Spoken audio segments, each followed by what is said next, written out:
आज हम पढ़ेंगे विश्व की जनजातियाँ। विश्व की जनजातियों में एस्किमो, बुशमैन, पिग्मी, मसाई, बुदू और किर्गिज़ ये मुख्य प्रजातियाँ हैं।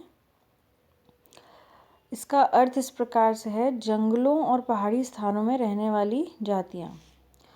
विशेष भौगोलिक स्थान पर रहने वाले लोगों का वह समूह जो समान पूर्वज, समान संस्कृति, समान भाषा, समान पहनावा, समान देवता की पूजा करते हैं तथा समूह बनाकर रहते हैं। व्यक्तियों का ऐसा समूह जो एक निश्चित भूभाग में रहता हो, एक निश्चित भाषा बोलता हो, अपने समूह में ही वह विवाह करते हैं। एस्किमोस। इसका शाब्दिक अर्थ क्या है? इसका शाब्दिक अर्थ है कच्चा मांस खाने वाला। निवास क्षेत्र है अमेरिका के उत्तर पूर्व में स्थित ध्रुव से सटे ग्रीनलैंड के विशाल द्वीप से लेकर पश्चिम में अलास्का और बेरिंग जल डमरू मध्य के उस पार साइबेरिया के उत्तर पूर्वी छोर तक फैले हुए हैं। और निवास क्षेत्र है मुख्यतः टुंड्रा प्रदेश। एस्किमो कौन है? टुंड्रा प्रदेश के घुमक्कड़ नृजातीय समूह को इन्यूट अथवा एस्किमो कहते हैं। ये अलास्का, कनाडा, ग्रीनलैंड और एलिसियन द्वीपों में रहते हैं। जलवायु निम्न तापमान रहता है, बर्फीली आंधियाँ चलती तथा कम रोशनी युक्त कठोर वातावरण होता है। भूमि लगभग वर्ष भर बर्फ से ढकी रहती है और जनवरी का औसत तापमान -8.33 डिग्री सेंटीग्रेड रहता है।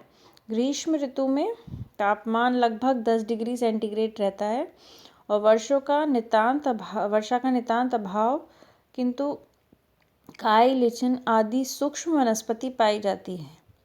शारीरिक संरचना रंग भूरा होता है, पीलापन लिए चेहरा गोल और चौड़ा, शरीर डील-डॉल, कुछ बेढंगा सा, हष्ट-पुष्ट तथा पुट्ठे मांसल होते हैं, परंतु प्राय कमर के नीचे का भाग कम हष्ट-पुष्ट होता है।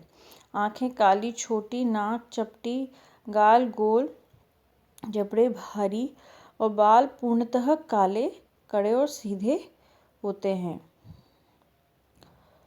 इस प्रकार का चित्र जो कि एस्किमो के क्षेत्र को दर्शा रहा है। इनकी चारित्रिक विशेषताएं: इनका जीवन यापन बड़ी कठिन होता है, परंतु फिर भी ये हंसमुख, प्रसन्नचित्त प्रकृति के लोग होते हैं। इनका स्वभाव एकदम सरल, निष्कपट और मधुर होता है। ये ना तो झूठ बोलते हैं, ना चोरी करते हैं और भविष्य की चिंता और भूतकाल के संताप से दूर रहते हैं। इनका आखेट 3 प्रकार का होता है। एक होता है शीतकालीन आखेट, एक होता है वसंतकालीन और एक होता है ग्रीष्मकालीन आखेट। सील मछली का शिकार माओपाक से होता है, माओपाक विधि आखेट से और इतुपरक विधि आखेट से। जब मछली बर्फ से बने छिद्रों में श्वास लेने आती है, तब रखा हुआ पदार्थ हिलता है, तब एस्किमो अपने हार्पून यंत्र से आखेट करता है। और दूसरा है इतुपरक। इसमें 2 छिद्र बनाए जाते हैं।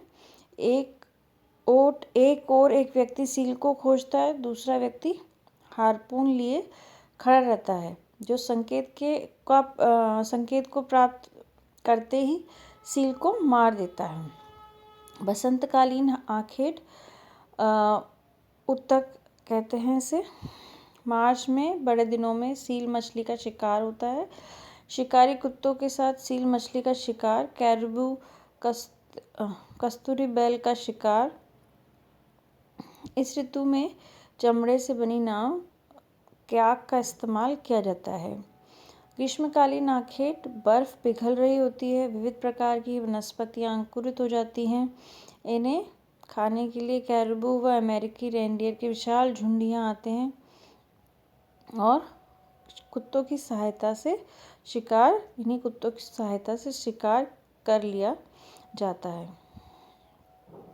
इनका घर ग्रीष्मकालीन में ट्यूपिक होता है और शीतकाल में इग्लू।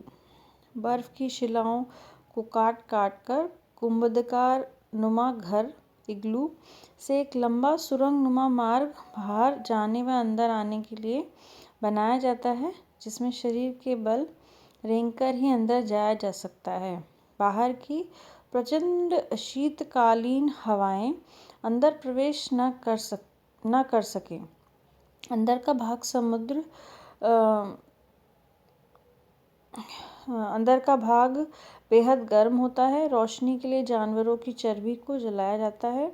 इनका क्लोथिंग, इनका वस्त्र कैरबू का चमड़ा, सील का चमड़ा, ध्रुवीय भालू की खाल और तिमियाक, अनुहाक और कार्मिक प्रकार का होता है।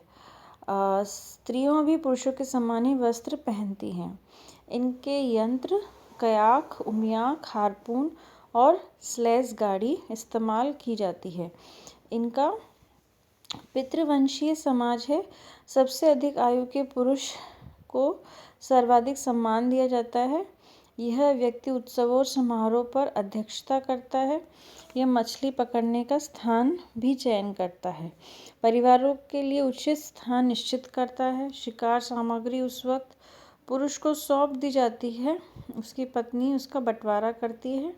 शिकार के उपयोग में आने वाली सामग्री जाल, नाव समूह की होती है और इनमें बहुपत्नी प्रथा है। इनका मौन व्यापार चलता है, जिसे साइलेंट ट्रेड कहते हैं।